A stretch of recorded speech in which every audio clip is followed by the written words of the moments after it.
Alexandria, Virgínia, Estados Unidos, 16 de março de 1957. Uma nave espacial de 30 metros pousa em uma área rural. A polícia foi a primeira a chegar e tiveram uma surpresa enorme. O ser que saiu dessa nave disse, num inglês perfeito, que gostaria de falar com o presidente. Ele teria ficado na Terra durante 3 anos e, de alguma forma, colaborado com o Pentágono em vários trabalhos. E se for verdade? Olá, tudo bem? O caso que você irá assistir foi baseado em um livro escrito pelo agente federal capelão e escritor Dr. Frank Strangers, que afirmou tê-lo escrito com fundamentos a partir do que aconteceu naquela manhã do dia 16 de março. Segundo ele, no livro Estranho no Pentágono, uma nave espacial teria pousado em um campo de cultivo numa área rural na cidade de Alexandria, estado da Virgínia, nos Estados Unidos, pontualmente às 8 horas da manhã. Alexandria, fundada em 1749, é uma cidade interiorana com pouco menos de 200 mil habitantes hoje em dia, sendo considerada a 6ª maior no estado da Virgínia. Ela está situada ao longo da margem oeste do rio Potomac e a aproximadamente 9,6 quilômetros ao sul do centro de Washington, D.C. Porém, em 1957, ela ainda contava com cerca de 75 mil a 80 mil habitantes, mas não era lá uma cidade tão pacata. Sua proximidade com a capital federal americana contribuiu bastante para seu crescimento econômico e populacional. Naquela época, ela também abrigava estaleiros da indústria naval. Então, o movimento de pessoas na região era uma constante. Poucos minutos após o pouso da nave, 2 policiais que faziam ronda pela região se aproximaram do estranho objeto. Desceram do carro com certa relutância e, claro, medo, uma vez que jamais haviam visto algo parecido na vida, principalmente de tão perto. Enquanto um deles avisava a central o que estava acontecendo, pelo rádio, o outro simplesmente aguardava a sequência dos fatos, a certa distância da nave, e com arma em punho para qualquer eventualidade. De qualquer forma, ambos os policiais esperavam que saísse de lá homenzinhos verdes, de cabeças e olhos desproporcionais aos seus corpos, de tão grandes. Mas, ao invés disso, quando a porta se abriu, uma figura, com todas as características humanas, foi quem surgiu. Antes que os policiais dissessem alguma coisa, o visitante disse, quero falar com o seu presidente. Enquanto isso, o Departamento de Polícia de Alexandria já estava em contato com o Departamento de Defesa dos Estados Unidos, colocando-os a par dos acontecimentos, segundo consta no livro de Frank Strangers, que virou uma espécie de documento ficcional especulativo com pitadas de realidade. Os policiais escoltaram o visitante até o Pentágono, que ficava a pouco mais de 22 quilômetros, para se encontrar com o subsecretário de Defesa. Feito isso, ele foi conduzido por passagens subterrâneas para se encontrar com o então presidente Eisenhower e o vice-presidente Richard Nixon. Seu nome? Valiantor. Mas o que poderia um visitante alienígena querer com o presidente dos Estados Unidos e ainda mais sozinho? Ele não tinha nenhum companheiro, e muito menos um exército de alienígenas para garantir sua defesa. Bem, descobriu-se depois que, na verdade, ele não havia chegado sozinho à Terra e que havia mais 3 tripulantes, Don, Jill e Tanya. De acordo com os relatos no livro, Thor teria ido até Eisenhower para falar sobre os graves problemas que poderiam surgir para os planetas caso houvesse uma guerra nuclear. Com a licença da ocasião, talvez a situação atual, com base nos conflitos entre Rússia e Ucrânia, seja ainda mais oportuna para ele, hein? Quem sabe ele retorna, não é verdade? Quem sabe? Vai Thor como também ficou conhecido, teria vindo à Terra a fim de aconselhar sobre como lidar com os problemas correntes e como resolvê-los. Ele teria dito aos políticos que o mundo estava em uma situação precária e que, se continuássemos a prosseguir com o estado de guerra, o que por si já seria um modo de autodestruição, acabaríamos causando um desequilíbrio econômico em todo o mundo. Ele também informou que os habitantes do seu planeta, que seria Vênus, vivem e habitam no subterrâneo e que muitos dos planetas em todo o universo sustentam a vida dessa mesma maneira.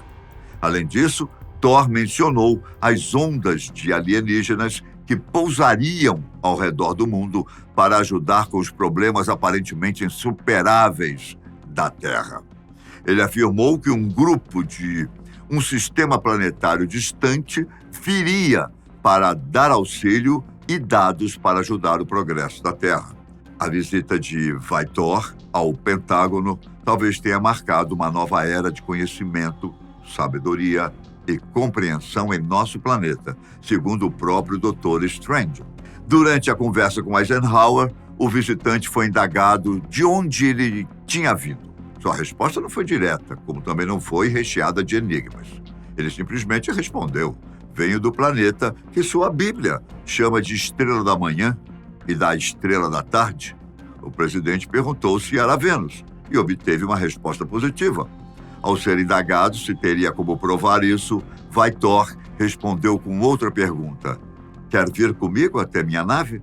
O presidente, então, disse que não seria assim tão simples, uma vez que para isso deveriam seguir uma série de protocolos de segurança, mas que em breve iriam sim conhecê-la. Foi neste momento que o então vice-presidente Richard Nixon chegou na sala. Foram formalmente apresentados e Nixon perguntou se ele esteve envolvido numa onda de aparições de UFOs, hoje UAPs, sobre a capital Washington. Vai-Thor disse que há centenas de anos a Terra vem sendo vigiada por várias gerações, mas que a coisa se tornou ainda mais séria após a detonação da bomba nuclear sobre Hiroshima e Nagasaki em 1945. Valiant-Thor ainda disse que teria vindo com a missão de ajudar e não provocar conflitos entre terráqueos e venusianos. Disse que poderia ser útil no sentido de evitar algo muito maior e que poderia comprometer toda a rede intergaláctica. Pelo que ele explicou, não é só a Terra que possui vida, mas é um dos planetas que, pelas atitudes de alguns governantes, poderia comprometer a segurança nos demais planetas pertencentes a essa rede. Entre o ceticismo e a crença sobre o que Thor estava lhes falando, os homens do governo resolveram dar uma chance ao visitante. Assim, ele foi convidado a ficar e ele seria escalado para trabalhar junto aos agentes do Pentágono, na área de segurança nacional, o que ele aceitou de imediato. Ele permaneceria trabalhando com o governo pelos próximos 3 anos. Poucos dias depois, no mês de abril de 1957, juntamente com outros membros de sua tripulação, Vai-Thor participou de uma reunião no quintal da casa do Sr. Howard Menger, em Highbridge, Nova Jersey. Menger foi escolhido para ser uma espécie de cicerone para os visitantes e muito tempo depois teria dito em vários documentários que acreditava ter entendido mal os alienígenas e de onde eles vieram. Ele afirmou que os alienígenas não viviam em Vênus, mas tinham bases em Vênus, ou estavam passando ou explorando o planeta. Na residência de Menger, havia um pequeno grupo de pessoas interessadas em OVNIs e vida extraterrestre, cuidadosamente selecionadas pelo anfitrião. Inclusive, o fotógrafo August C. Roberts, que fez as fotos que você vê neste vídeo. Ele estava presente. Foi nessa reunião que o autor do livro, Dr. Frank Stranger, conheceu os venusianos. Thor e sua tripulação haviam ganhado vestimentas novas e, claro, semelhantes às usadas por seus amigos extraterrestres. Em relação às vestimentas originais dos venusianos, dias depois, os resultados dos testes feitos sobre elas chegaram. O presidente Eisenhower recebeu com surpresa o relatório, que falava sobre as características daquelas roupas. Eram suavemente prateadas e brilhantes, com detalhes dourados, mas o tecido era desconhecido. O peso da vestimenta, incluindo as botas, era extremamente leve, de apenas 6 onças, o equivalente a 17 gramas. A roupa era ajustada ao corpo como uma túnica, isto é, sem punhos, bolsos, botões, zíperes, presilhas ou ganchos. E a surpresa maior, era indestrutível. Dias depois, a tripulação de Thor retornou à nave, onde permaneceria em algum local próximo à órbita terrestre pelo tempo necessário. Thor mantinha comunicação com seus tripulantes mentalmente, a fim de ser constantemente informado a respeito do que estava acontecendo. Por sua vez, o presidente Eisenhower recebeu uma carta do Alto Conselho, que dizia que a oferta de ajuda de Thor, apesar de parecer muito boa, poderia perturbar a economia e a sociedade americana, e que as pessoas deste planeta não estavam prontas para lidar com as condições que surgiriam se as recomendações deste visitante de outro mundo fossem colocadas em prática. No entanto, ele foi convidado a ajudar um grupo de cientistas que estavam trabalhando em projetos médicos diretamente associados às ciências espaciais. Para Thor, foi designado um tempo de 3 anos para se familiarizar com os líderes dos Estados Unidos e dar suas sugestões de acordo com seu conhecimento, que pareceu muito amplo aos americanos. Naquele mesmo ano, de 1957, no mês de outubro, o maior adversário dos Estados Unidos, a Rússia, lançava ao espaço seu primeiro satélite artificial, o Sputnik I. Bom, ele foi o primeiro de uma série de satélites produzidos para estudar as capacidades de lançamento de cargas úteis para o espaço e para estudar os efeitos da ausência de peso e da radiação sobre os organismos vivos. Serviu também para estudar as propriedades da superfície terrestre com vista à preparação do primeiro voo espacial tripulado. Durante o período da Guerra Fria, os russos começaram liderando o programa espacial, o que deixou o governo e a sociedade americana muitíssimo preocupados, uma vez que temiam que poderiam ser atacados diretamente do espaço. O projeto Livro Azul, ou Project Blue Book em inglês, foi um dos estudos sistemáticos de objetos voadores não identificados conduzidos pela Força Aérea dos Estados Unidos. Inicialmente, em 1952, foi o terceiro estudo desse tipo, sucedendo os projetos Sign, de 1947, e Grudge, de 1949. O objetivo do projeto Blue Book era duplo: determinar se os OVNIs representavam uma ameaça à segurança nacional e analisar cientificamente os dados relacionados aos OVNIs. Thor teria sido apresentado ao oficial responsável pelo projeto, como uma forma de tentar saber do visitante detalhes sobre viagens espaciais e intergalácticas e, claro, conseguir descobrir como os americanos poderiam ultrapassar os russos na corrida espacial. Oficialmente, ou seja, de acordo com os relatórios posteriores da Força Aérea e por meio do relatório Condon, de 1968, nenhum dos objetos relatados ofereceriam perigo real aos Estados Unidos. E dos mais de 12 mil relatórios coletados, somente 701 ficaram sem explicações plausíveis. Não se tem relatado, no entanto, como foi a participação e se houve a participação direta ou indireta de Thor no projeto Blue Book. Vale a pena salientar, em meio a tantas coisas ligadas à ficção científica, que o assunto Deus não ficou de lado nessa história toda. Segundo o Dr. Strange, Thor lhe disse que veio para a Terra com um propósito claro: ajudar a humanidade a retornar ao Senhor. Ele se expressava em termos positivos, sempre com um sorriso no rosto. Thor afirmava que o homem estava mais distante de Deus do que nunca, mas ainda havia uma boa chance de redenção se o homem olhasse no lugar certo. Thor compartilhou com Strangers a crença de que todas as pessoas da Terra eram marcadas dessa forma desde a queda de Adão no Jardim do Éden, no início da civilização, como a conhecemos hoje. Os dois também teriam falado acerca dos méritos de Jesus Cristo e como ele deu sua vida livremente para que os homens pudessem desfrutar dos benefícios da vida eterna. Dr. Strangers perguntou a ele se havia uma Bíblia em Vênus, e Thor o assegurou que uma comunhão pessoal e ininterrupta com o autor, que seria Deus, não exigia a impressão de um livro. Ele achava engraçado que muitos teólogos tentassem desacreditar tanto Jesus Cristo quanto a Bíblia. O Deus que muitos disseram estar morto continua a lhes conceder todas as coisas boas, teria dito Thor. Os dois também conversaram sobre vida em outros planetas. Thor foi categórico ao dizer que há vida em muitos outros planetas, os quais as pessoas na Terra nem imaginam existir.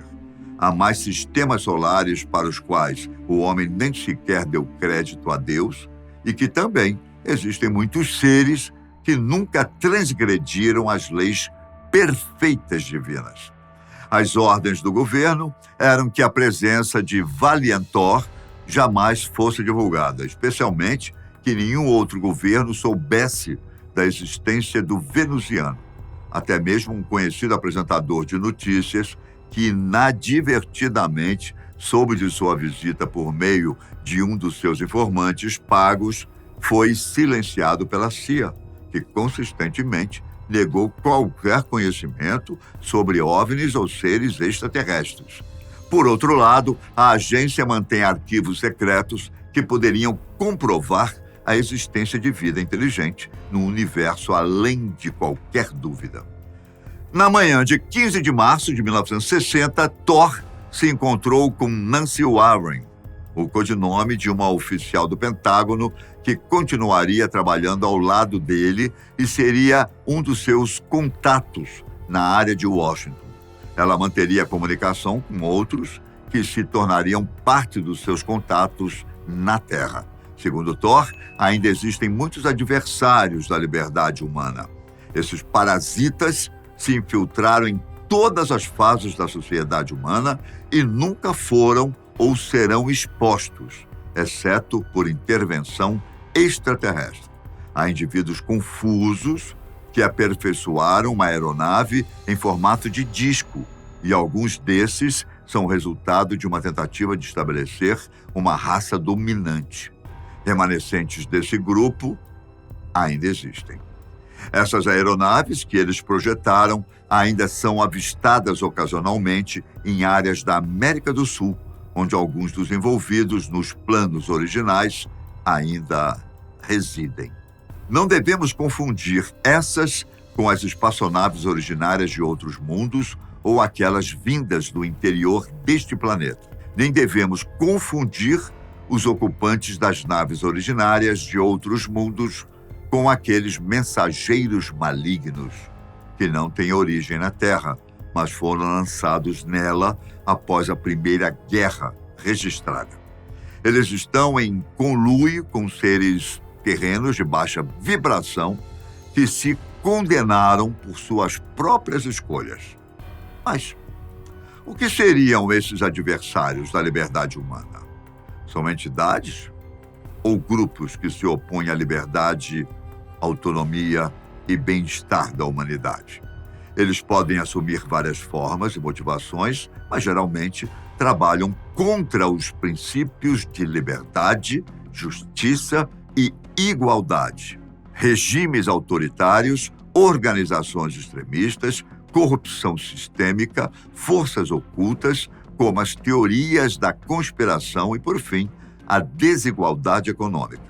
Em 16 de março, Vai desmaterializou-se e partiu desta fase de sua missão terrena. Ele retornou para o mesmo local onde anteriormente sua nave havia pousado e onde, mais uma vez, ela estava o aguardando. Não houve problema para ele reagrupar os átomos do seu corpo dentro da nave. À medida que sua nave lentamente subia, várias pessoas presenciaram. Em pouco tempo, os pilotos dos jatos da Força Aérea disseram não poder mais visualizar a nave, uma vez que nela os tripulantes haviam acionado o escudo de camuflagem para defesa. Nem o radar de solo conseguia enxergá-la mais. Com toda essa história, sobraram mais dúvidas do que certezas. Contudo, uma certeza que temos é que, segundo Valiantor, a Terra não pode ser destruída. Ele deixou claro que as nações terrenas devem administrar melhor suas ações, de forma a prezar pelo bem da humanidade e não destruí-la. E que outros planetas que fizeram guerras, muitos deles não resistiram e estão no limbo.